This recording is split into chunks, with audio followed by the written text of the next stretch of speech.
Salut à tous et à tous, ici Murdoch, on se retrouve pour une nouvelle vidéo. Vidéo Polygine Mr Barbarus épisode 4. Ça fait 6 mois que j'ai pas fait de vidéo, ça fait vraiment longtemps. Tout est ma faute, hein. Si on peut dire que c'est ma faute, c'est juste que je ne voulais pas faire de vidéo.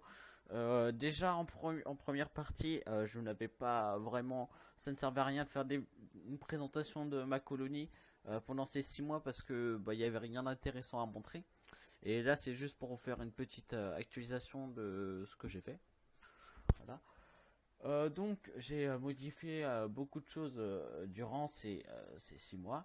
Déjà, comme vous le voyez, il y a un beau couvain. Les deux jeans sont toujours ensemble. Malgré que là, il y en a une qui a la tête coincée sous le truc, même si elle n'est pas coincée, en fait, je sais pas. Elle était comme ça, elle devait boire, ou je ne sais pas trop quoi, durant le record. Donc, on ne verra pas sa tête de la vidéo.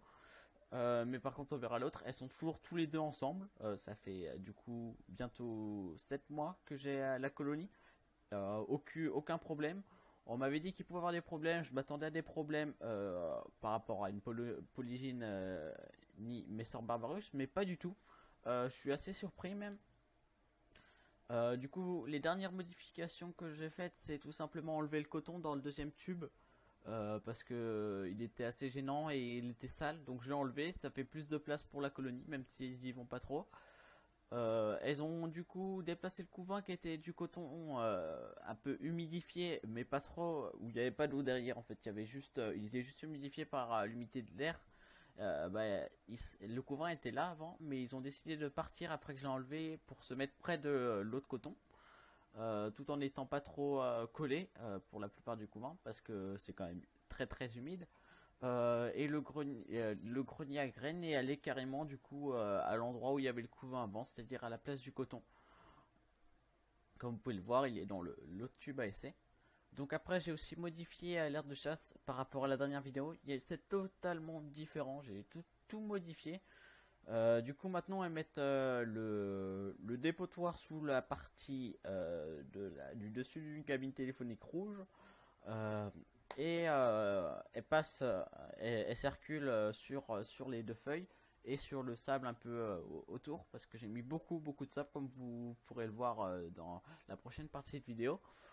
Euh, Tout simplement, j'ai essayé de faire quelques tests, j'avais humidifié beaucoup le sable et en fait elles ont commencé à creuser en dessous, puis d'un jour à l'autre elles se sont arrêtées. Et puis suite à quelques manipulations, j'ai cassé les quelques galeries, ça s'est effondré. J'ai eu quelques évasions de 3 ou 4 fourmis pendant ce temps-là. Il y a juste 3 ou 4 fourmis et en fait c'était juste que les feuilles étaient un peu trop remontées donc elles touchaient le dessus, le toit et du coup elles pouvaient passer, elles pouvaient sortir par les deux plaques vitrées qui sont posées au-dessus de l'aire de chasse, plaques de récupération. Alors comme vous le voyez, je mets de l'eau dans les deux abreuvoirs. Alors je l'enlève peu après, je la laisse pendant 1 ou 2 heures le temps que je suis là, ce qui me permet de vérifier, de les abreuver à l'extérieur s'ils veulent, et en même temps de vérifier si tout se passe bien. J'ai eu quelques cas de fourmis qui sont allées plonger dedans la tête de la première. J'y reste jamais plus de 5 minutes, donc jamais de noyade. J'ai jamais encore eu de noyade.